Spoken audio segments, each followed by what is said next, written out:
So hi everyone, welcome back to our beautiful channel bright वाला। My name is Prince Kumar और आज के इस वीडियो में हम लोग बात करने वाले हैं class 11th Bihar board chapter 8 the mother India.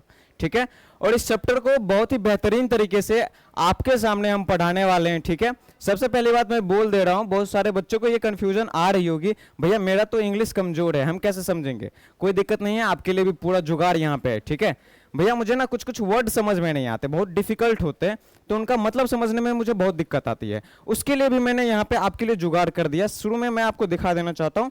जैसे मान लो ये एक इंग्लिश का एक एनसीईआरटी का लाइन है। ठीक है, अगर आपको दिक्कत आएगी ना तो साइड में मैं इसका क्या किया है, साइड में मैंने इसके लिए हिंदी भी कर दी है। ठीक है, तो कोई भी दिक्कत नहीं है। बिहार बोर्ड का अक्सर इंग्लिश थोड़ा सा वीक होता है, बट कोई दिक्कत नहीं है, सारी चीज़ें इजीली कवर अप हो जाएगी। और इस बात का बिल्कुल भी टेंशन नहीं लेना है कि मुझे इंग्लिश नहीं आती है, मुझे समझ में नहीं आएगी। बिल्कुल आसानी तरीके से समझेंगे, किसी भी तरह का दिक्कत आपको नहीं होने देंगे। और सिर्फ इंग्लिश का हिंदी ट्रांसलेट करके नहीं बताने वाला हूँ, एक्चुअल में ये चैप्टर आपको क्या कहना चाह रहा है इस चीज का मैं आपको फील देने वाला हूँ। ठीक है, मतलब चैप्टर को पढ़ाऊंगा नहीं, पूरा चैप्टर ही फील करवा दूंगा आखिर ये क्या कहना चाह रहा है। तो इस तरीके से कंटेंट को डिलीवर करेंगे। ठीक है, यहाँ पे देख सकते हो जितनी भी लाइनें मैंने यहाँ पे दी है, उसके बगल में इसका मैंने हिंदी भी कर दी है ताकि आपको किसी भी तरह का दिक्कत ना आए। ठीक है, और जब आप रिवीजन के लिए वापस से यहाँ पे आओगे तो हर चीज आपको समझ में आ जाएगी। ठीक है, तो पहली बात तो आप अपने माइंड में क्लियर कर लो, आप कितना भी वीक स्टूडेंट हो, कितना भी कमजोर हो, इंग्लिश नहीं है स्ट्रॉन्ग है, बट कोई नहीं, ये चैप्टर फिर भी आपको पूरी अच्छी तरीके से समझ में आने वाली है। ये बात तो पहले आप क्लियर कर दो, क्योंकि मुझे पूरा कॉन्फिडेंस है कि मैं आपको ये चैप्टर अच्छे से क्लियर करवा दूंगा। अब आपको अगर कॉन्फिडेंस में कमी लग रही है तो इसमें कमी ना करें, इसको 100/100 रखें। ठीक है, सबसे पहले आप अपना जोश मीटर कमेंट में बता दो कैसा है।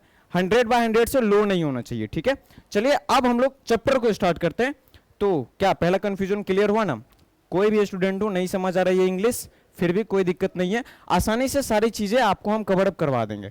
ठीक है, चलिए अब आते हैं इस चैप्टर पे, द मदर इंडिया। आखिर इस चैप्टर का पहले नाम क्या है? The mother India. मतलब भैया इसमें जरूर भारत माता से रिलेटेड बातें की गई होगी, मेक श्योर आपने सही समझा। ठीक है, अब सबसे पहले इस चैप्टर को पढ़ाने से पहले मैं आपको इस चैप्टर का एक ओवरव्यू दे देता हूं। मतलब इस चैप्टर में आगे हम लोग क्या क्या पढ़ने वाले हैं, इसको एक बार 2-3 मिनट में शॉर्ट में सारी कहानी बता देता हूं।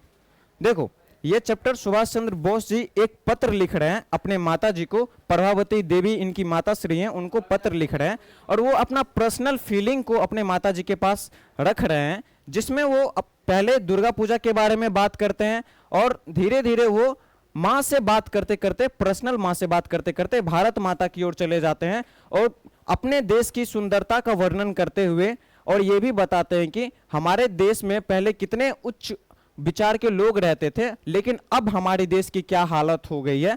अभी हम लोग गैर जरूरी चीजों पे ज्यादा फोकस कर रहे हैं और हम अपने देश हित का कार्य नहीं कर रहे हैं। मतलब इसमें इन्होंने युवाओं के समस्याओं को भी डिस्कशन किया है। ठीक है, और ये भी बताया है कि अब हम लोग को स्वार्थहीन नहीं बनना है, स्वार्थी नहीं बनना है, हमें क्या करना है, अपने देश के हित के लिए कार्य करना है। ये चीजें इस चैप्टर में बताई गई है। अच्छे तरीके से लोगों के अंदर देशभक्ति वाली भावना को जागृत करने का प्रयास किए हैं सुभाष चंद्र बोस जी इस चैप्टर के माध्यम से। इसमें उन्होंने देश की सुंदरता का वर्णन किया है। यहाँ पे गोदावरी नदी, गंगा नदी, इनका वर्णन आपको देखने को मिलेगा। ठीक है, और हमारी उच्च सांस्कृतिक और धार्मिक कार्यक्रम, इनका भी वर्णन किया गया इस चैप्टर में। और पहले जितने भी महान उच्च विचार के लोग थे, हमारे देश की गौरव गाथा का वर्णन अच्छे से किया गया है और ये भी बोला गया है ये हमारे पास्ट का था, लेकिन प्रेजेंट में, वर्तमान में अब हमारे देश की हालत खराब हो चुकी है। ऐसा करके उन्होंने युवाओं को संदेश दिया है, अभी आप लोग जो कर रहे हो ये सही नहीं है, आप लोग स्वार्थी बन चुके हो। और ये लास्ट में बताते भी हैं स्वार्थी नहीं बनना है, हमें क्या करना है, हमें देश हित के लिए कार्य करना है, और इस तरह से युवाओं को जगाते हैं। तो ये थी पूरी चैप्टर का ओवरव्यू। ठीक है, अब एक बात मैं बता देता हूं जो कि आपको अक्सर यूट्यूब लेक्चर में नहीं मिलेगा, वो ये है कि ये जो चैप्टर है ना, ठीक है, इसमें बहुत सारी बात इनडायरेक्ट तरीके से बोली गई है। मतलब आप कमजोर हो, ये हुआ डायरेक्ट बात। और मैं आपको ये बोलूं कि मतलब आपका इंग्लिश थोड़ा सा वीक है, आप सही से बोल नहीं पाते हो, कहीं पे भी अगर 5 लोग आपको सुनने के लिए बैठ जाते तो आप सही से अपनी बातों को नहीं रख पाता हूं। इससे मैं क्या दे रहा हूं, इससे मैं ये साबित करना चाह रहा हूं कि आप कमजोर हो। ये मैंने इनडायरेक्ट तरीके से बोला, डायरेक्टली इसी तरह इस चैप्टर में बहुत सारी बातें नहीं बोली गई है, तो उस इनडायरेक्ट तरीके से कैसे बात की जा रही है उसको मैं बताने वाला हूँ। ठीक है, अभी कुछ लोगों को नहीं भी समझ में आया होगा, लेकिन जब चैप्टर हम आगे पढ़ेंगे तो सारी चीजें क्रिस्टल क्लियर हो जाएगी। चलिए, तो एक बात जो कि आप लोग स्किप कर देते हैं, जैसे ये जो 5 क्वेश्चन आप देख रहे हो, आप इसको नहीं पढ़ते हो, छोड़ देते हो, क्योंकि ये आपके एग्जाम में नहीं आती है। ठीक है, लेकिन मैं बता देना चाहता हूं, ये 5 क्वेश्चन आपको 50% चैप्टर यहीं पे समझा के चला जाता है। क्या भैया, फिर से बताओ। देखो, पहला क्वेश्चन है do you celebrate Durga Puja, in what way do you celebrate, मतलब आप दुर्गा पूजा मनाते हो, किस तरीके से मनाते हो, ये पहला क्वेश्चन है। ठीक है, अब ये क्वेश्चन क्यों दिया गया, क्योंकि इस बुक में दुर्गा पूजा वाली बात का जिक्र किया गया है। ठीक है, और for what is Durga Puja celebrated, Durga Puja किस लिए मनाई जाती है, इसके पीछे का क्या कहानी है, ये दूसरा क्वेश्चन। मतलब ये बता रहा है कि इस चैप्टर में जरूर दुर्गा पूजा के बारे में जिक्र किया गया होगा, इसलिए ये क्वेश्चन आया है। तीसरा, what is the role of mother in our life, हमारे जीवन में माँ कितनी इंपोर्टेंट है। ठीक है, माँ कितनी हमारे लिए महत्वपूर्ण है, यहाँ पे ये क्वेश्चन बोला गया है। और do you love your mother, क्या आप अपने माता जी से प्यार करते हो, plus share any of your experience of Durga Puja with your friends, आप दुर्गा पूजा में क्या क्या किए थे। ठीक है, एक ग्रुप डिस्कशन करो दोस्त के साथ, और इन 5 क्वेश्चन पे, ठीक है, एक बार आपस में बातचीत करो। अब इससे क्या होगा, कुछ आपका एक्सपीरियंस निकल के आएगा, कुछ आपके दोस्तों का एक्सपीरियंस निकल के आएगा, तो आपको कुछ नई नई चीजें जानने को मिलेगी। ठीक है, और ये जो 5 क्वेश्चन है ना, do you love your mother, क्या आप अपनी माता जी से प्यार करते हो, इस चैप्टर में माँ के बारे में डेप्थ में दी गई है। माँ की गहराई को समझने का जो फील होता है ना, ये इस चैप्टर में दी गई है। ठीक है, और हमारे जीवन में मदर का कितना महत्वपूर्ण रोल होता है, ये सारी चीजें इस चैप्टर में दी गई है। तो ये भले ही आपके एग्जाम में आए या ना आए, लेकिन ग्रुप डिस्कशन करोगे तो आपको एक ओवरव्यू आइडिया आ जाएगा, आप मतलब उस फील्ड में चले जाओगे। ठीक है, जैसे जैसे इस क्वेश्चन पे बातचीत करोगे दोस्तों के साथ, आप उस फील्ड में चले जाओगे, और उसके बाद जब आप इस चैप्टर को पढ़ोगे तो और अच्छे तरीके से समझ में आ जाएगा, इसलिए ये 5 क्वेश्चन शुरू में दी जाती है। क्लियर, अब आते हैं इस चैप्टर पे। ठीक है, तो ये वाला आप छोड़ना मत, एक बार जरूर 5 दोस्त के साथ बैठना और इस 5 क्वेश्चन पे आपस में बातचीत करना। अब आते हैं एक्चुअल चैप्टर, जो कि यहां से शुरुआत होती है। ठीक है, सुभाष चंद्र बोस, इन्होंने पत्र लिखा अपने माताजी प्रभावती देवी, इनके माता श्री थे, इनको इन्होंने पत्र लिखा। ठीक है, अभी ये चैप्टर मैं स्टार्ट नहीं करूंगा, क्योंकि ये जो आदमी है ना, सुभाष चंद्र बोस जी, ठीक है, पहले इनके बारे में जान लो, क्योंकि अगर आपको इनके बारे में पता होगा तो आप पहले से ही आपको पता होगा इनका कैरेक्टर क्या है, ये कैसे आदमी थे, तो चैप्टर आपको और भी अच्छे से समझ में आएगा। इसीलिए शुरू में इनके बारे में बताया गया, ऑथर के बारे में। देखो, Subhash Chandra Bose ji 1897 to 1945, popularly called Netaji, was a great nationalist leader of first half of the 20th century।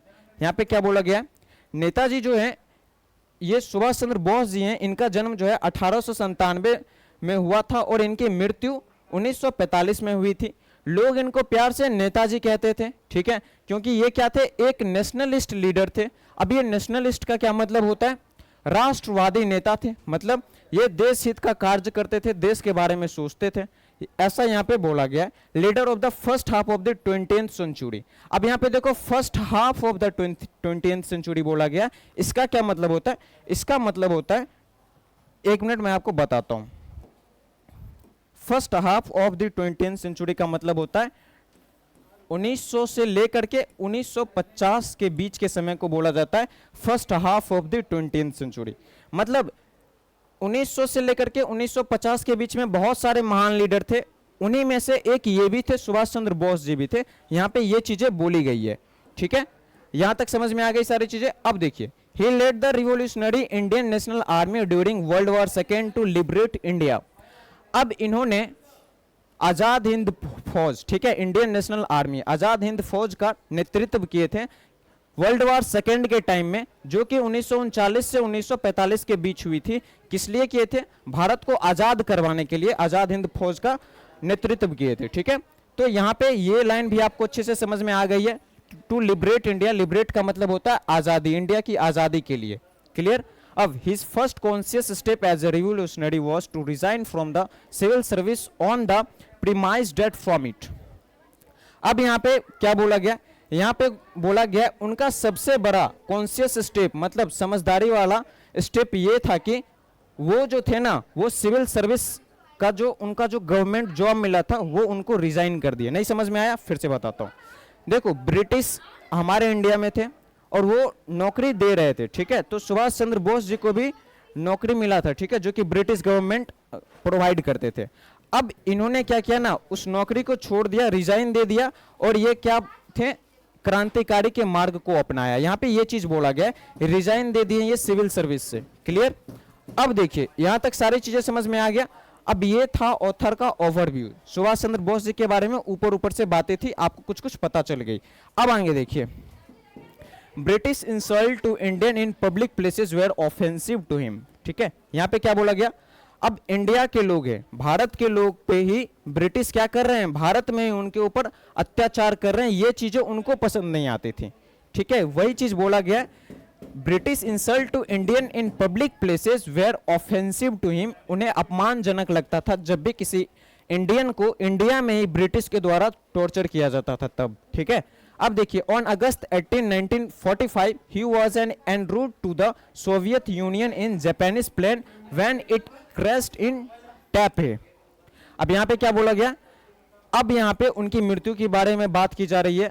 18 अगस्त 1945, 18 अगस्त 1945 को ही was en route to the Soviet Union, मतलब वो जापानीज प्लेन से रसिया जा रहे थे। सोवियत यूनियन मींस रसिया, वो रसिया जा रहे थे, आप मोटा मोटी रसिया समझो। ठीक है, सोवियत, ये जापानीज प्लेन से रसिया जा रहे थे, और इसी जाने के क्रम में इनका मृत्यु हो जाती है। कहाँ पे, टैफे नाम का एक जगह होता है जहाँ पे प्लेन क्रैश हो जाता है और वहां पे इनकी मृत्यु हो जाती है।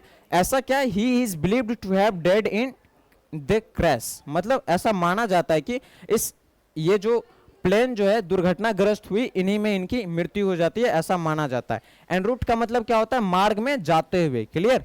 अब देखिए, Netaji was religious and spent much time in meditation. ठीक है, अब यहाँ पे बोला गया नेताजी एक धार्मिक व्यक्ति थे जो कि ज्यादातर टाइम जो थे वो मेडिटेशन में देते थे। पहले हमने इनका क्या रूप देखा, ये एक राष्ट्रवादी नेता थे, ठीक है, जो कि ब्रिटिश गवर्नमेंट के खिलाफ थे। अब यहाँ पे इस सेंटेंस से एक चीज समझ में आता है, नेताजी क्या थे, रिलीजियस भी थे, धार्मिक भी थे, और मेडिटेशन में ज्यादा टाइम बिताते थे। अब ये धार्मिक थे, चैप्टर के अंदर आपको और अच्छे से समझ में आएगा। अब देखिए, this aspect of his life is the best reflected in the letter of mother India, जो कि मैंने बोला ना, मदर इंडिया, इस चैप्टर में आपको अच्छे से समझ में आएगा ये कैसे धार्मिक व्यक्ति थे। And which wonderfully brings out the concern of a sensitive son, और ये एक क्या थे, एक ये भावनात्मक बेटे थे अपने माताजी से, माताजी के, मतलब ये अपने माताजी से बहुत ही भावनात्मक तरीके से जुड़े थे, और इनका जो ये भावनात्मक सेंसिटिव सोन मतलब भावनात्मक बेटा थे, ये जो बात बोली गई है ना चैप्टर में, आपको और भी डेप्थ में समझ में आ जाएगा। मतलब ये अब इनका ओवरव्यू खत्म होता है, सुभाष चंद्र बोस जी क्या थे, कौन थे, किस चीज का गठन किए, कब इनका मृत्यु हुआ, ये सारी चीजें थी इनके बारे में। क्लियर? आई होप सारी चीजें आपको अच्छे से समझ में आ गई होगी। अब आते हैं चैप्टर पे, अब यहां से चैप्टर स्टार्ट ही होता है। ठीक है, अब यहां से चैप्टर स्टार्ट होता है। तो चैप्टर के स्टार्ट होते हुए बोल रहे हैं, रिवर्ड मदर, मतलब पूजनीय माता जी, today is the final day of the puja, आज जो है पूजा का आखिरी दिन है। So you must know in be in our country home engrossed in the worship of the goddess, मतलब आज पूजा का आखिरी दिन है और मुझे पता है आप जो है पूजा में डूबी हुई होगी, मतलब पूजा में आप लीन होगी। इनग्रोस्ड का मतलब होता है लीन होना। ठीक है, मुझे पता है आप अपने घर में पूजा में लीन होगी, अपने माता जी को बोल रहे हैं। I expected the puja this year will be performed with great pomp and ceremony, और मैं ये मानता हूं कि इस पूजा में बहुत ही भव्य तरीके से, बहुत ही दिखावे के साथ और रीति रिवाज के साथ ये पूजा सेलिब्रेट किया जाएगा, ऐसा ये बोलते हैं। But mother, is there any need of pomp and ceremony? Pomp का मतलब होता है बाहरी दिखावा, सेरेमनी का मतलब होता है रीति रिवाज या फिर समारोह। ठीक है, अब ये अगली लाइन में क्या बोलते हैं, इनका माइंडसेट चेंज हो जाता है। ये अपने मां से सवाल करते हैं, क्या ये जो पूजा हो रही है, बाहरी दिखावा और रीति रिवाज, क्या ये जरूरी है? ठीक है, ऐसा ये बोलते हैं। ठीक है, अब देखिए, it is enough if we invoke the one we seek to attend with all our heart and in small sincerity. अब बोलते हैं ये जो हम लोग बाहरी दिखावा करते हैं क्या ये जरूरी है पूजा के लिए? फिर अगले लाइन में ये बोलते हैं क्या, अगर इन्वोक का मतलब पहले समझो, यहाँ पे होता आहवान करना, मतलब अगर हम लोग भगवान को पाना चाहते हैं, ठीक है, अगर हम लोग ईश्वर को पाना चाहते हैं, तो अगर हम अपने दिल से सच्ची भक्ति से, अगर हम सच्ची भक्ति से भगवान की पूजा करते हैं तो ये काफी है, ठीक है। सच्चाई से, सच्चे मन से, अंदर की भक्ति से अगर हम पूजा करते हैं तो ये काफी है, ठीक है। यहाँ पे सिंसेरिटी का मतलब क्या होता है? सच्चाई से, पूरा दिल से अगर हम पूजा करते हैं तो, ठीक है। व्हाट मोर इज नीडेड, अगर इतना कर लिया तो और क्या चाहिए? यही तो चाहिए। और यहाँ पे एक चीज जो है इनडायरेक्ट तरीके से भारतीय लोगों को भी समझा रहे हैं। वो क्या समझाने का प्रयास कर रहे हैं? वो ये बोलना चाह रहे हैं कि देखो पूजा जो है हम लोग बाहरी दिखावा से करते हैं, लेकिन अगर हम अंतरात्मा से करें, अंदर से करें, अपनी सोच से करें, ठीक है, अंतरात्मा से अगर हम लोग करें, दिखावा नहीं करके भक्ति से करें, सच्चे मन से करें, तो ये पूजा सफल होती है, ठीक है। और ये इस चीज में सुभाष चंद्र बोस जी विश्वास करते हैं। और यहाँ पे ये भारतीय लोगों को क्या बोलना चाह रहे हैं? भारतीय लोग जो थे, ठीक है, भारतीय लोग वो सिर्फ बोलते हैं हम देश से प्रेम करते हैं, ये उनकी बाहरी दिखावा हो गई। जैसे पूजा के लिए बाहरी दिखावा उनकी समारोह हो गई, बड़ा समारोह, भव्य दिखावा, उसी तरह हम भारत देश से प्रेम करते हैं, ये हम लोग बाहर से दिखा रहे हैं, लेकिन असल में भारत देश की समस्याओं को समझना और उस पर काम करना, ये हमारी देश के लिए प्रेम हुई, ठीक है। और इसी चीज को ये पूजा वाले एग्जाम्पल से समझाते हैं कि जिस तरह पूजा बाहरी दिखावा से हम लोग करते हैं, हमें अंदर से करनी चाहिए, उसी तरह इस चीज को कनेक्ट करके बोलते हम लोग जो है ना, हम भारतीय लोग सिर्फ बोलते हैं हम भारत से प्रेम करते हैं, लेकिन हम लोग एक्चुअल में नहीं कर रहे होते। तो एक्चुअल में करने के लिए देश की समस्याओं को समझना और उस पर काम करना, ये चीज यहाँ पे ये बोल रहे हैं इनडायरेक्ट तरीके से। क्लियर है? अब देखिए, what more is needed when devotion and love take place of sandalwood and flowers.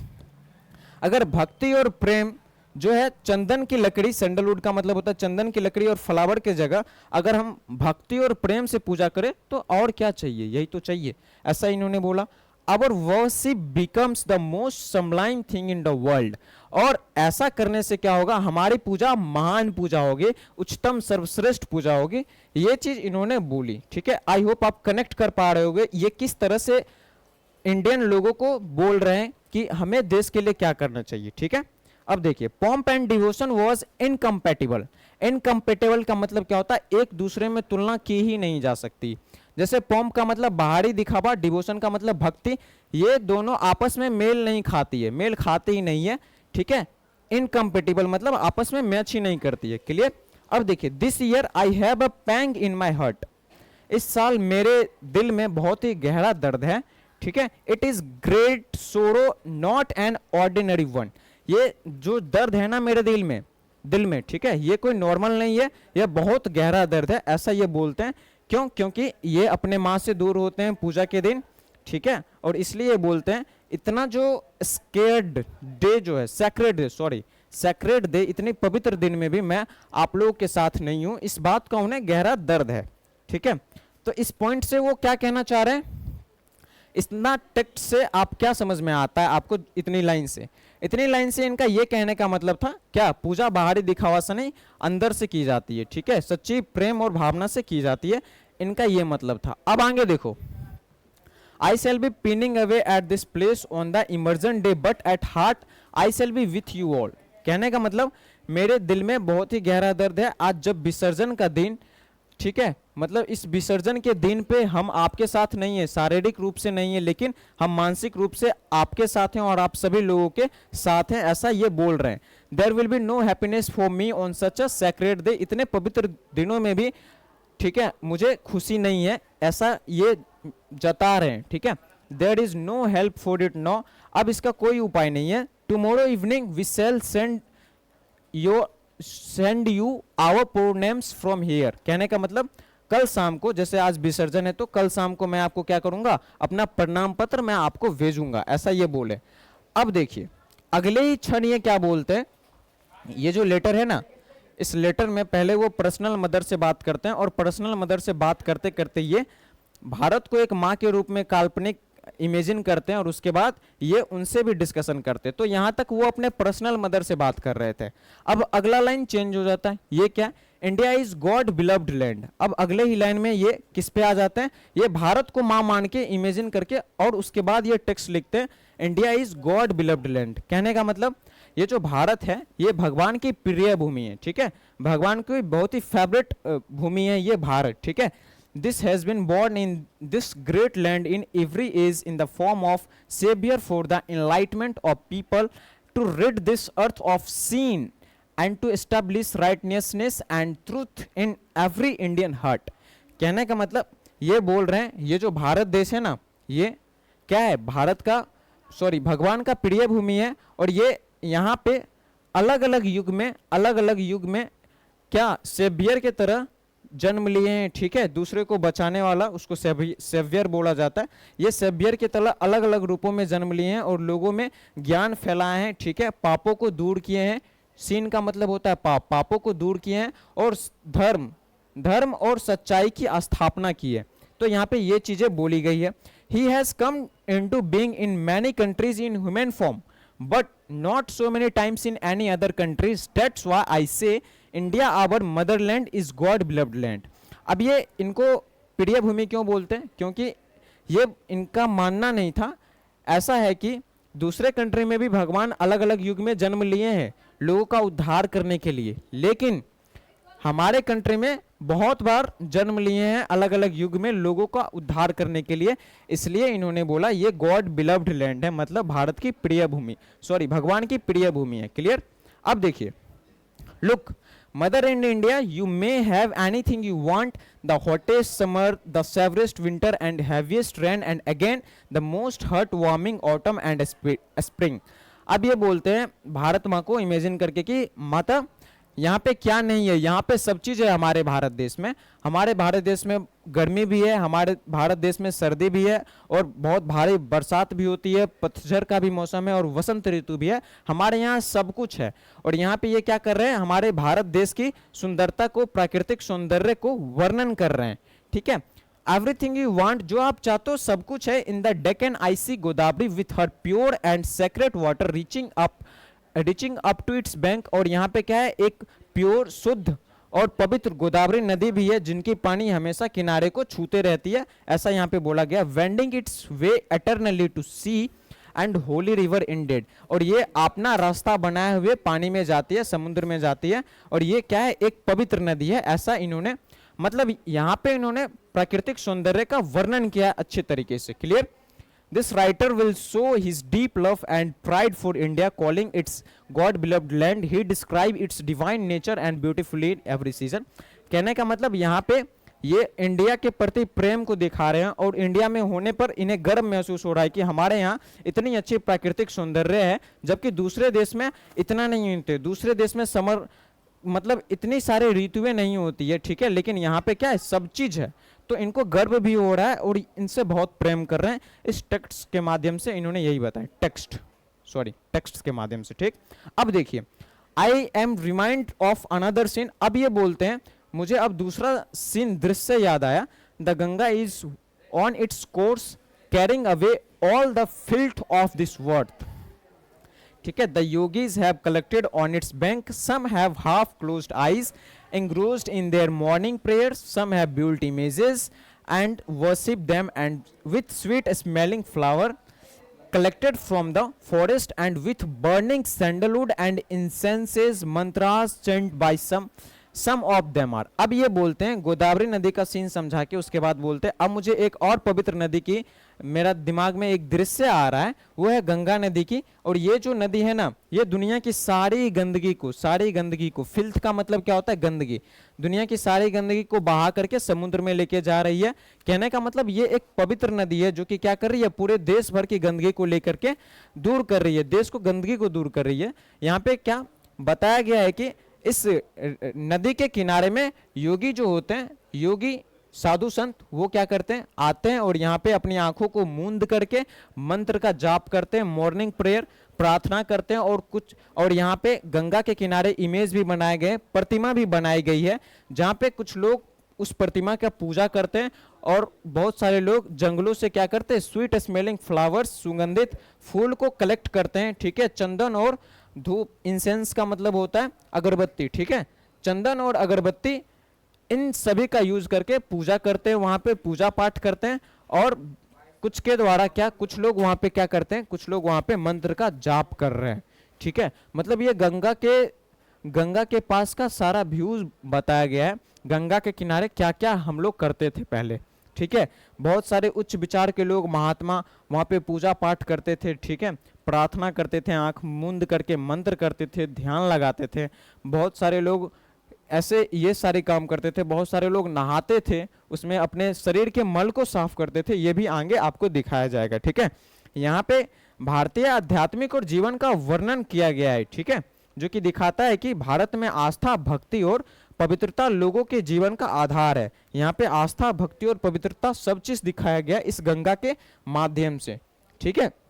Being enclosed and re-echoed through the atmosphere, some are purifying themselves with the holy river of the Gangas. अब मैं इसको थोड़ा सा zoom कर लेता हूं ताकि आपको सारी चीजें अच्छे से क्लियर हो, ठीक है।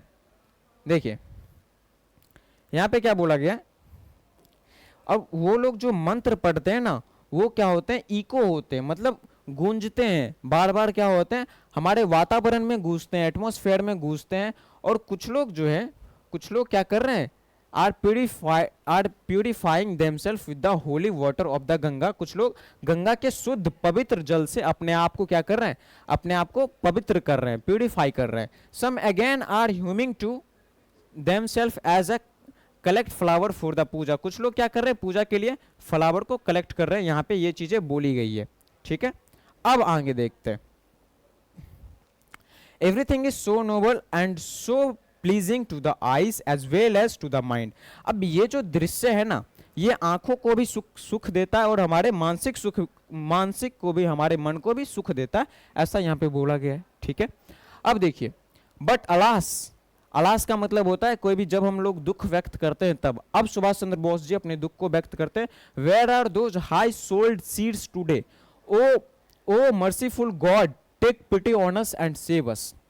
देखिए, पहले सुभाष चंद्र बोस जी इस महान क्या किए, इस महान भारत देश में जितने भी उच्च विचार के लोग थे, उनको इन्होंने पहले अपने पत्र में दिखाया है, ठीक है। ये इंडिया वाले लोगों को दिखा रहे हैं कि देखो, हमारे भारत देश में अतीत में कितने उच्च विचार के लोग थे, हमारे देश में कितने उच्च विचार के लोग थे, आध्यात्मिकता थी हमारे यहाँ, ठीक है। हाई सोल्ड सीड्स कहने का मतलब उच्च विचार के ऋषि मुनि थे हमारे यहाँ। अब वो बोलते हैं ये सारे कहाँ गए, मतलब पहले आप सारे इंडियन को दिखा रहे हैं, पहले हमारे भारत में इतना कुछ हुआ करता था, लेकिन अब वो सारे कहाँ गए। Where are those high souled seeds, high souled का मतलब उच्च आत्मा वाले ऋषि मुनि कहाँ गए, सीड्स का मतलब O merciful God take pity on us and save us. अब वो बोलते हैं हे दयालु भगवान, आप क्या करो, हमारे ऊपर दया करो और हमें बचाओ। पहले भारतीय लोगों को दिखा रहे हैं हमारा अतीत इतना महान था, आज वो सारा चीज कहाँ गया है, यहाँ पे दिखा रहे हैं, ठीक है। अब यहाँ पे आते, इस क्वेश्चन को आप खुद ही करना, आपसे सॉल्व हो जाएगा, ठीक है। यहाँ पे the writer says that true devotion and love are shown through the holy water of the Gangas, ठीक है। गंगा की पवित्र नदी और प्रेम, गंगा के किनारे प्रेम बसता है, ये सारी चीजें यहाँ पे दिखाई गई है। The sound of prayers and the collection of flowers for pujas, he feels deep respect for Indian sacred land and seek its protection। अब ये जो चीजें थी, प्रेयर का साउंड मतलब प्रार्थना जो करते हैं, ये क्या दिखा रहा है, इंडिया के लोगों को भारत से जो प्यार करते हैं, इन चीजों को दिखा रहा है वो लोग कितने प्यार करते थे पहले, ठीक है। लेकिन अब वो सारी चीजें कहाँ गए, ऐसा वो सुभाष चंद्र बोस जी अब क्वेश्चन कर रहे हैं, ठीक है। मतलब जो पाठक है, जो इसको पढ़ेगा, उसके माइंड में वो क्वेश्चन कर रहे हैं, अब वो सारी चीजें कहाँ गई है, ठीक है। अब आगे देखो, mother when I sit down to write a letter I lose all of sense of proportion. ये आप बोल रहे हैं, भारत माँ को ही बोल रहे हैं, माँ जब मैं लेटर लिखने के लिए बैठता हूँ ना, तो मैं भूल जाता हूँ किस विचार को कैसे लिखना है, मतलब एक सही कर्म में भूल जाता हूँ लिखने का, ठीक है। All sense of proportion, I hardly know what I am going to write and what I am able to write. मतलब मैं क्या लिखूंगा और मैं क्या लिखने जा रहा हूं, मुझे इस चीज की उस समय समझ नहीं होती है, इतने भावनात्मक हो चुके हैं मतलब यहाँ पे आपको ऊपर ऊपर से दिख रहे हैं सुभाष चंद्र बोस जी क्या है, रिवोल्यूशनरी है, लेकिन अंदर से वो क्या है, बहुत ही भावनात्मक है। यहाँ पे ये लाइन आपको शो कर रहा है, ठीक है। What I am able to write mother, I wonder if Mother India in this age has one single selfless son. क्या क्या मदर इंडिया को अब वो बोल रहे हैं, क्या इस एज में क्या आप यहाँ पे आपका एक भी स्वार्थी बेटा नहीं है? कहने का मतलब ये भारत देश को माता की तरह इमेजिन कर रहे हैं और बेटा भारतीय लोगों को इमेजिन करके बोल रहे हैं। क्या एक भी यहाँ पे निस्वार्थ सोन नहीं है? ठीक है, एक भी आपका निस्वार्थ बेटा नहीं है। Is our motherland really so unfortunate, क्या हमारी जो मातृभूमि है इतनी दुर्भाग्य है? Alas what happened to our hoary past, क्या हुआ हमारे उतना पुराने पास्ट का, उतने हमारे पुराने अतीत का क्या हुआ? ये क्या कर रहे हैं, क्वेश्चन कर रहे हैं आप लोगों से। मतलब इनडायरेक्ट तरीके से चीजों को समझो। पहले क्या क्या ये दृश्य दिखाएं, भारत इतना सुंदर था, मतलब ये कहीं ना कहीं ब्रिटिश के खिलाफ आवाज उठाने के लिए ये पत्र लिखा गया है इनडायरेक्टली, ठीक है, ऐसा बताया नहीं जाता है आप लोग को, ठीक है। अब देखो शुरू शुरू में ये भारतीय लोगों में ये भावना दिए हमारे अतीत इतना महान था, अब उसके बाद ये खुद बोलते हैं अब क्या हुआ उन सारी चीजों का, क्या हमारी मातृभूमि इतनी दुर्भाग्यपूर्ण है?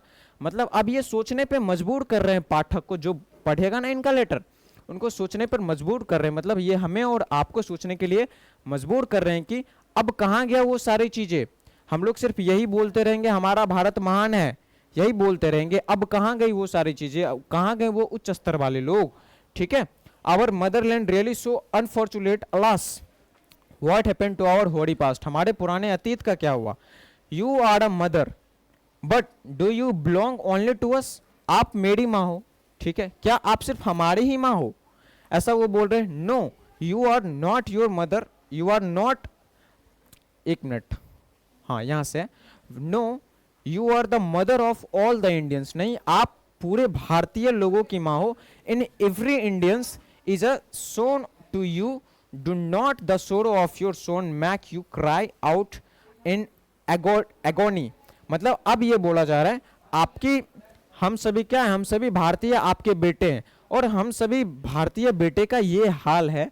पहले कितने उच्च काम करते थे आपके भारतीय बेटे, अब इनका ये हाल है। क्या ये देख करके आपको दर्द नहीं होता है? क्या आप चीखते नहीं हो अंदर से? ऐसा बोला गया। इतनी एगोनी का मतलब होता है बहुत ही दुख दर्द, बहुत पीड़ा। क्या इन पीड़ा को देख करके, अपने बेटे की दर्द को देख के क्या आप चीख नहीं रहे हो? Can a mother be heartless, क्या एक माँ निर्दयी हो सकती है? हार्टलेस का मतलब दिल नहीं होता, ऐसा यहाँ पे नहीं है। क्या एक माँ निर्दयी हो सकती है? क्या नहीं, date can never be because a mother can never be heartless, नहीं एक माँ निर्दयी कभी नहीं हो सकती है, ऐसा ये बता रहे। Then how is it that in the face of such a you have travelled, एक मिनट सॉरी, यहाँ पे मैंने कुछ गड़बड़ कर दी है, फिर से मैं रिपीट करता हूँ। Then how is it that in the face of such a miserable state of her children mother remains unmoved। यहाँ पे क्या बोला गया, यहाँ पे बोला गया है जब आपकी बच्चे का ये हाल है, इतनी खराब स्थिति है, तो क्या आप इससे, हमारी माँ कैसे अप्रभावित हो सकती है, कैसे उनको कोई भी प्रभाव नहीं पड़ेगा, ऐसा वो बोल रहे हैं। उसके बाद बोल रहे हैं mother you have traveled in all the parts of India, does not your heart bleed at the sight of present deplorable state of Indians, ठीक है, deplorable state of Indians। अब ये बोल रहे हैं आप तो भारत माँ हो, आप तो पूरे भारत देश में देख चुकी हो, क्या आपको इस पूरे भारत देश में आप अपने हर एक बेटे का स्थिति देख चुकी हो, क्या आपको हर एक बेटे का स्थिति देख के आपको बुरा नहीं लग रहा है? क्या आपको बुरा नहीं लग रहा है? इतनी दर्दनाक स्थिति को देख करके आपको बुरा नहीं लग रहा है? ऐसा वो बोल रहे हैं, ठीक है। We are ignorant and so we may be selfish. अब ये बोल रहे हैं हो सकता है कि हम भारतीय अज्ञानी हैं, ठीक है, इस वजह से हम लोग स्वार्थी हो सकते हैं, ठीक है, यहाँ पे बोला जा रहा है। But a mother can never be, लेकिन एक माँ कभी भी स्वार्थी कभी नहीं हो सकती है, ऐसा बोल रहे हैं यहाँ पे, ठीक है। अब इसका क्या मतलब है ये मैं आपको आगे बताऊंगा, पहले ये चीजें आप अच्छे से समझो। Selfish because a mother live for her children, एक माँ कभी भी स्वार्थी नहीं हो सकती है क्योंकि वो अपने बच्चों के लिए जीती है। That if that be so how is it that mother is unmoved when her children are suffering. वो अपने बच्चों के लिए जीती है। तो जब उसका बच्चा दुख में आएगा ना, जब भी उनके बच्चे पे किसी भी तरह का कष्ट आएगा, तो उनकी माँ कैसे उस चीज से सफर नहीं कर सकती है? उनकी माँ को तो दर्द होना ही है, ये बात वो बोल रहे हैं। Then is the mother also selfish? अगर ऐसा नहीं हो रहा तो क्या वो माँ भी स्वार्थी है? ऐसा वो बोल रहे हैं। अब ये माँ पे सवाल नहीं उठा रहे, ध्यान रखना, माँ पे सवाल नहीं उठा रहे हैं, ये भारतीय लोगों के अंदर जगा रहे हैं ताकि उसे ये वाली फीलिंग आई हम लोग कर क्या रहे हैं एक्चुअल में, ठीक है? क्योंकि देखो, जब जैसे हमें कोई अगर मेरी माँ के बारे में बोलेगा, कुछ भी बोलेगा बुरा, तो मुझे ऑब्वियस सी बात है, मुझे समझना पड़ेगा और मुझे गुस्सा आना तय है। उसी तरह आपके माँ के बारे में भी कोई बोलेगा तो गुस्सा आना तय है। तो उसी तरह सुभाष चंद्र बोस जी ना पहले इस भारत को एक माँ की तरह इमेजिन करवाए सभी भारतीयों के लिए, ठीक है, ताकि उनको माँ माने, ठीक है। अब उसके बाद वो बता रहे हैं हमारी जो माँ है, ठीक है, पहले इनके जो बेटे थे, मतलब पहले उच्च विचार के ऋषि मुनि जो थे, इस माँ के लिए इतना सारा कुछ करता था, ठीक है, इतने सारे कुछ करते थे। लेकिन अब जो हम लोग जो माँ के बेटे हैं, अभी हम लोग कुछ नहीं कर रहे हैं, स्वार्थी बने हुए हैं। तो क्या अपने बेटे को देख करके माँ को बुरा नहीं लगता है? भारत माँ को बुरा नहीं लगता है? मतलब इससे हमारे अंदर जगा रहे हैं कि हम लोग क्या कर रहे हैं, देखो इससे हमारे माँ को भी दर्द होता है, ठीक है। अब ये आगे ये भी बोलेंगे आखिर हम लोग को क्या करना चाहिए, हमारा भी कर्तव्य बनता है कि हम उनके बेटे हैं तो हम उनके लिए काम करें, निस्वार्थ बने, ठीक है, स्वार्थी को छोड़े, स्वार्थ को छोड़े और निस्वार्थ बने और अपने देश के लिए काम करें। आगे ये भी बोलेंगे, ठीक है, देखना तो। और इस तरीके से वो ब्रिटिश को हराने के लिए लोगों को जागृत करने का प्रयास कर रहे हैं इस लेटर से। आगे आपको दिखेगा यहाँ पे, देखिए, faith and bigotry have become rampant. अब ये बोल रहे हैं ये जो आस्था, ये जो विश्वास है ना, विश्वास और ये सच्ची संकीर्ण सोच जो है, ये धीरे धीरे बहुत ही फैल रही है, ठीक है, leading to so much sin and so much misery for the people. Mother does not the sight all this and thought of all this move you to deeply and to tears. अब बोल रहे हैं ये जो लोगों की संकीर्ण सोच है, ठीक है, ये क्या कर रहे हैं, ये हमारे अंदर भारतीयों के अंदर क्या कर रहे हैं, ये पाप को और भी ज्यादा बढ़ावा दे रहे हैं। क्या ये जो है, ये सारी चीज देख के क्या आपको रोना नहीं आता है? क्या ये सारी चीजें आपको रुलाता नहीं है? Do you not really feel this way? क्या आप इसको महसूस नहीं कर पाते हो? क्या आपको पता नहीं है? डेट कैन नेवर भी, ऐसा हो ही नहीं सकता है कि एक माँ को पता नहीं हो। A mother can never be heartless, एक माँ कभी भी निर्दयी नहीं हो सकती है, वो बच्चे की फीलिंग को समझती है, ऐसा बोला गया है। Mother please take a good look at the miserable condition of your children, seen all the manners of suffering, hunger, lack of love, jealousy, selfishness have made their existence at a veritable hell. अब यहाँ पे बोला गया है कि माँ आप अपने बच्चों की इस दयनीय स्थिति को देखो, मतलब आप इस भारतीय लोगों की स्थिति को देखो। भारतीय लोग क्या कर रहे हैं, अंग्रेज उनके ऊपर शासन किए हैं इनडायरेक्ट तरीके से, मैं अभी आपको बता रहा हूँ, बुक में डायरेक्टली नहीं है। अंग्रेज जो भारतीय लोगों पे शोषण किए हैं, इसमें सिर्फ अंग्रेज का ही गलती नहीं है, इसमें भारतीय लोगों का भी गलती है। क्यों? क्योंकि उनके पास क्या है, वो कष्ट में जी रहे हैं, ठीक है, क्योंकि उनके पास प्रेम का अभाव है, आपसी प्रेम का अभाव है, आपस में जलन वाली भावना है, जेलसी है। आप सभी लोग क्या है, स्वार्थी हैं। तो कहने का मतलब ब्रिटिश हमारे ऊपर क्या कर रहे हैं, अत्याचार कर रहे हैं। तो सिर्फ उन्हीं की गलती नहीं है, हमारी भी गलती है। हम लोग स्वार्थी बने हुए हैं, हमारे अंदर प्रेम का अभाव है, हम लोग एकता में नहीं है। ऐसा ये सुभाष चंद्र बोस जी इनडायरेक्टली पाठक को बोल रहे हैं, मतलब जो बुक पढ़ेगा, यानी कि हमें और आपको बोल रहे हैं। हम लोग स्वार्थी बन के बैठे हुए, इस लाइन से वो बोल रहे हैं भारतीय लोगों को, ताकि उनको समझ में आए सच में हम लोग क्या कर रहे हैं और हमें क्या करना चाहिए। क्लियर है? तो इसलिए बोलते हैं माँ अपने बच्चों की ऐसी स्थिति देखो जहाँ पे प्रेम का अभाव है, सभी कष्ट में जी रहे हैं, आपस में जलस वाले फील है। ये सारी चीजें सच में उनको नर्क बना दे रही है, सच में भारतीय लोगों को नर्क बना दे रही है। वेरिटेबल का मतलब होता है सच में, हेल का मतलब यहाँ पे भाड़ में जाओ, ऐसा नहीं बोलोगे, यहाँ पे नर्क बोलोगे, ठीक है। तो ये सारी चीजें नर्क बना दे रही है। तो ये भारतीय लोगों की ओर संकेत कर रहे हैं इस लाइन से इनडायरेक्टली, ठीक है। अब देखो, alas what have we come to, mother when you think of such things do you not become restless. क्या आप जब इन सारी चीजों के बारे में सोचते हो, ठीक है, तो आपको बेचैनी नहीं होती है? रेस्टलेस का मतलब होता है बेचैनी।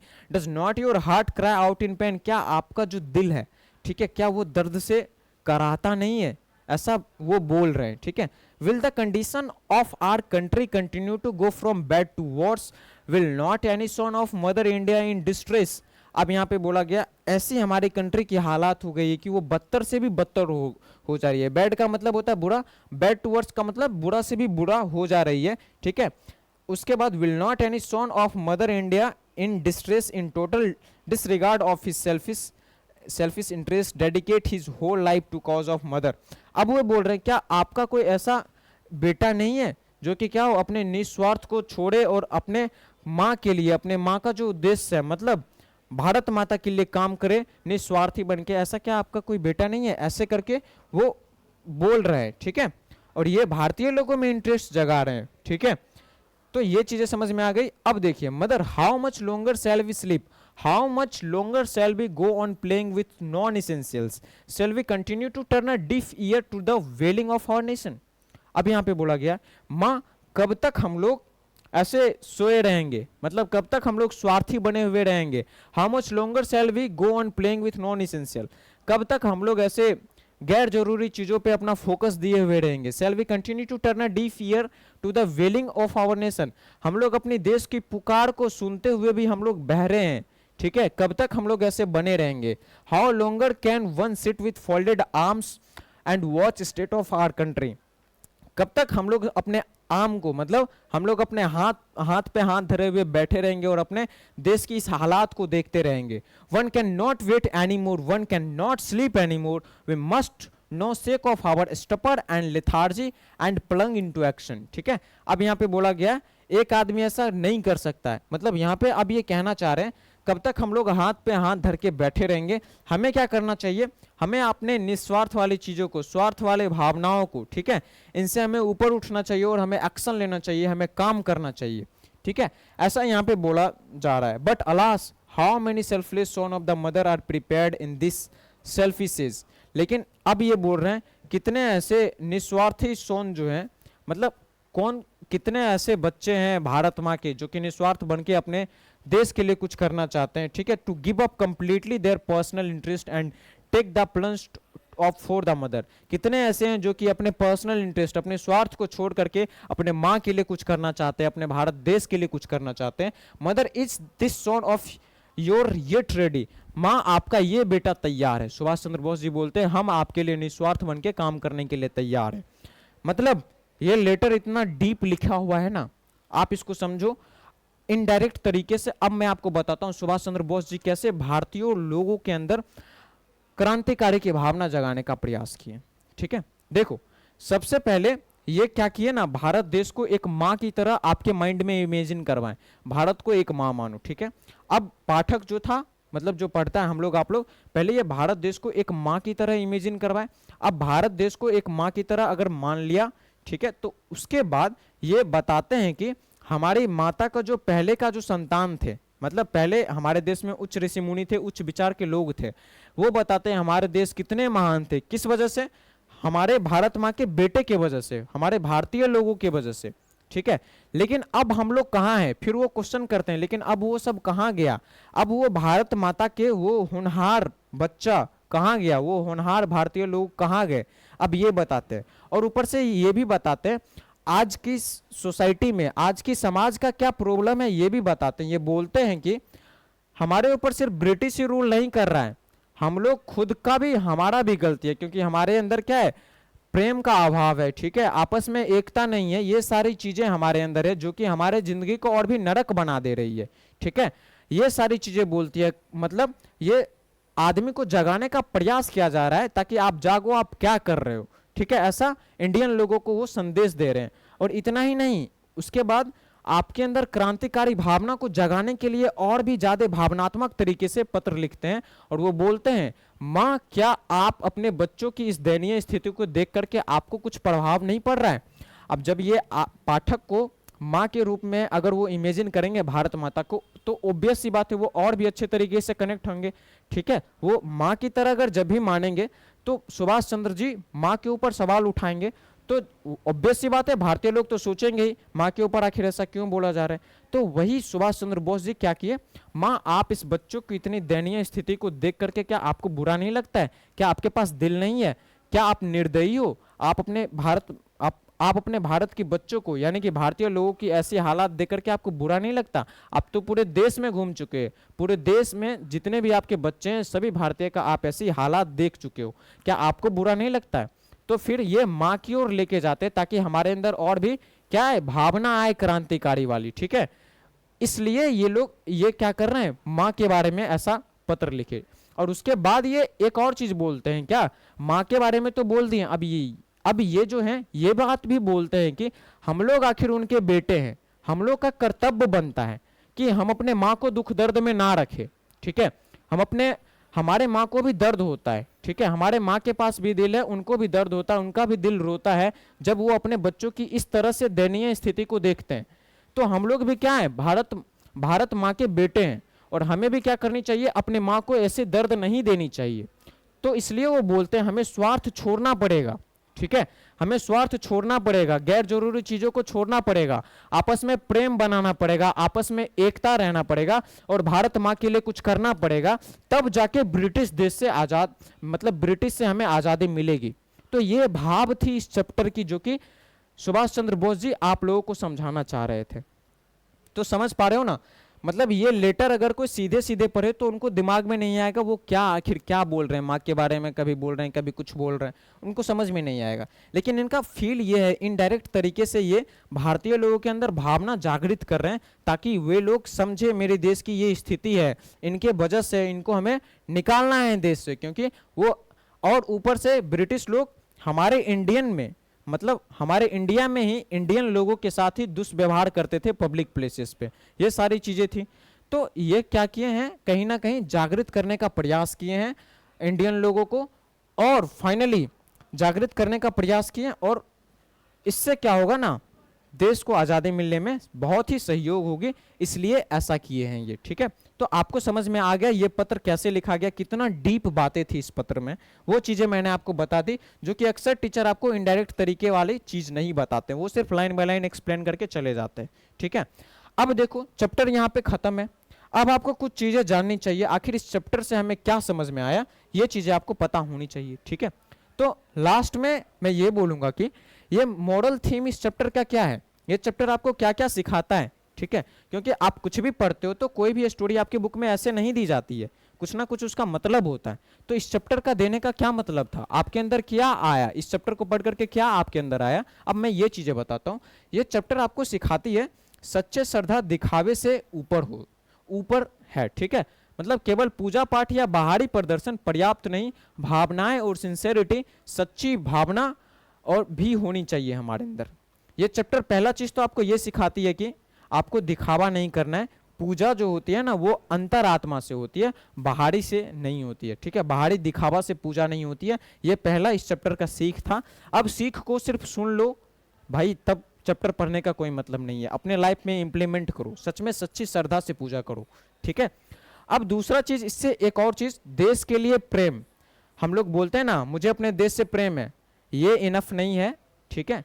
क्या आप सचमुच में प्रेम करते हो तो अपने देश की समस्याओं को जानो, अपने देश के लिए काम करो, ये चीजें भी ये चैप्टर हमें सिखाती है। सुभाष चंद्र बोस जी ये हमें दे रहे हैं, ठीक है, ये हमें सिखाने का प्रयास किए हैं।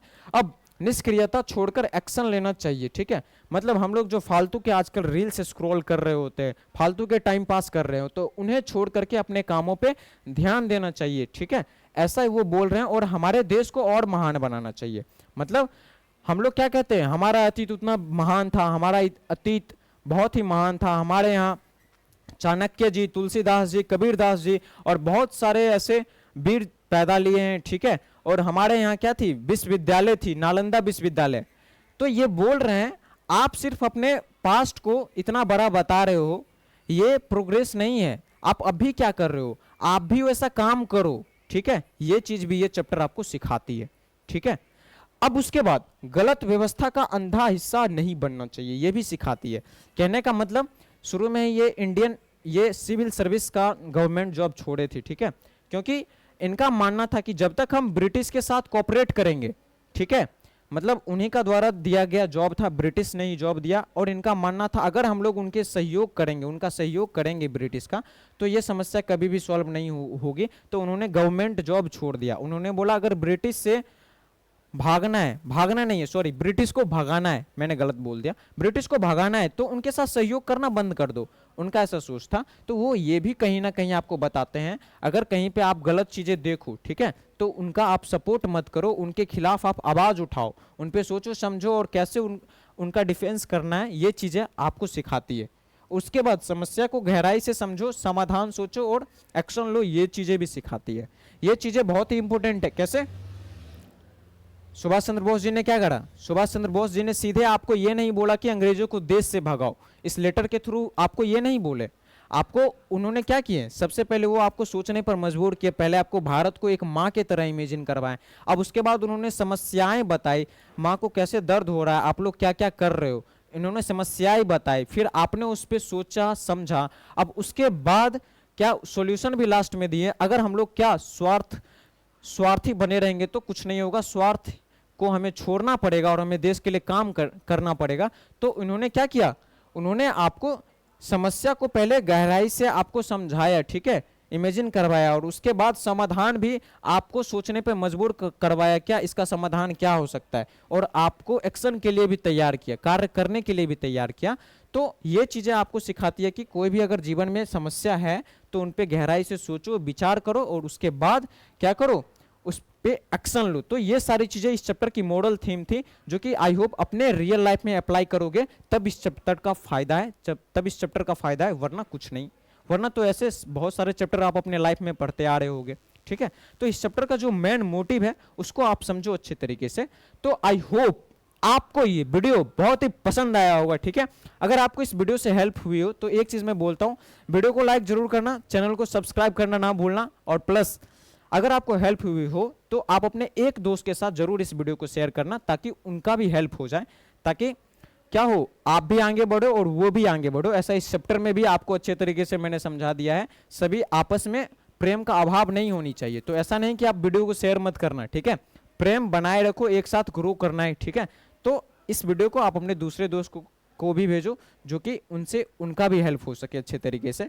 और आपको अगर लगे कि इस वीडियो में क्या चेंज करना चाहिए, ठीक है, तो आप हमें कमेंट में बताओ आखिर और क्या चेंज करना चाहिए हमें, और मुझे कैसे इस वीडियो को बनाना चाहिए, ठीक है। इस तरह के वीडियो को ऐसा भी आप लोग हमें गाइडेंस कर दो कि भैया ये चीज कमी है, आप ऐसे ऐसे करो तो और भी अच्छा रहेगा मेरे लिए, ठीक है। तो मैं आपके लिए वैसे करके बनाऊंगा। तो मिलते हैं नेक्स्ट वीडियो में, तब तक के लिए टेक केयर, बाय बाय।